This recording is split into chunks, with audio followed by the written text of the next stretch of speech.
The core concept of the Big Sister that we really wanted to have was sort of someone at the top of the atom food chain, someone who, when a splicer had gone off the rails and managed to harvest a little sister, sort of came for revenge after you, and was able to reclaim that atom and get it sort of back into the mix and back into the ecology. And that was something that required multiple Big Sisters, and so they are sort of watching over the whole city and waiting for this to happen. And when they are, they're dispatched by the villain, Dr. Sophia Lamb, and they will hunt down those people anywhere. Obviously, the player is the main person this happens to over the course of the game. The Brute Splicer is one of the new splicers that we have down there in Rapture. Came about gameplay-wise from the fact that we really wanted, you're playing a big daddy in Bioshock, and the expectation is you are incredibly tough as nails, and you can just chew through the normal sort of thuggish splicer with a stick with no problem. And so gameplay-wise, we needed to have something to ramp up that antagonism and the threat level.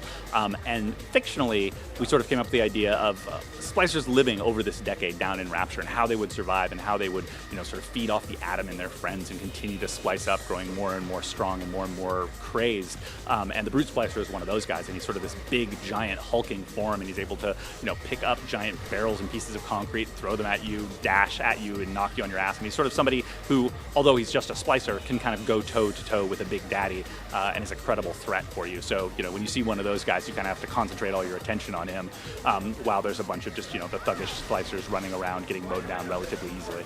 In terms of weapons for Bioshock 2, there were a couple of things that we really wanted to do. The first one was add a lot more defensive playstyle, because we do have a lot of the gather sieges that we have. When you place a little sister down in the world, it'll draw splicers out, and you kind of have to defend her and yourself against those splicers. So a lot of our new tools are focused on that kind of defense. So we have the trap rivets that are just very quick, disposable fire traps that will shoot back anywhere they're embedded in the world.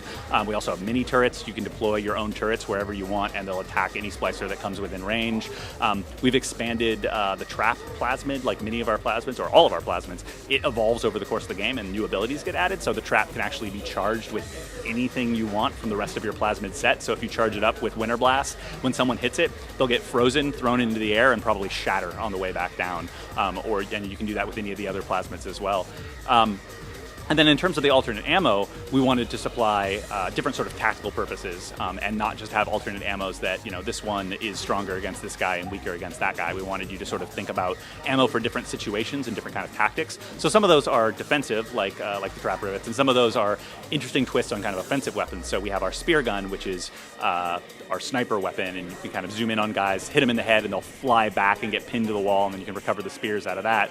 But it also shoots rocket spears, which rocket spears are high explosive spears that have a kind of, Roman candle huge rocket coming off the back, and when you hit a guy with it, if it doesn't kill him outright, he will go into a panic and start running around, probably run near his friends and then explode. If it does hit him, it continues to supply that kind of physics impulse, and he'll balloon around the world like a deflated balloon before exploding. And so a lot more kind of mayhem and tactical variation out of the weapons as well. For hacking for Bioshock 2, what we really wanted to do was find a way to kind of ingrain it directly into the action gameplay, so that it wouldn't be something that you sort of went off to a separate screen, played, and came back to the game, that it was something that you could incorporate into your normal play style. Whether you're a defensive player or you like that boss round or whatever, hacking would be something that you could do simultaneously with everything else. So hacking is now sort of localized within the hack tool, which is one of our weapons, and it has alternate ammos, and all the rest is a regular weapon, that you can fire limited darts at hack targets, things like machines and bots and cameras around Rapture, and just play a quick, simple hacking minigame that ramps in complexity over the course of the game, and do it on the fly. It also allows you to hack on a distance, which lets you be a little bit more tactical on how you approach hacking situations. You no longer have to run directly up to a camera to be able to hack it. You can kind of, if you're a careful player, spot it and use it to your advantage before you've even triggered it yourself. Bioshock 2 will ship worldwide on February 9th, 2010.